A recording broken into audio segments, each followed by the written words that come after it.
Okay, how do you think you did? I think it would be really important right now for you to go back over your work just to double check to make sure that everything has been answered.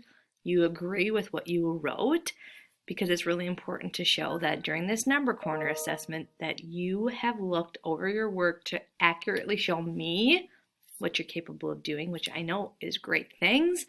Just truly take the time to go back and double check just to make sure that you're actually representing something you can be proud of or something that you still need work on so that I can continue to help you.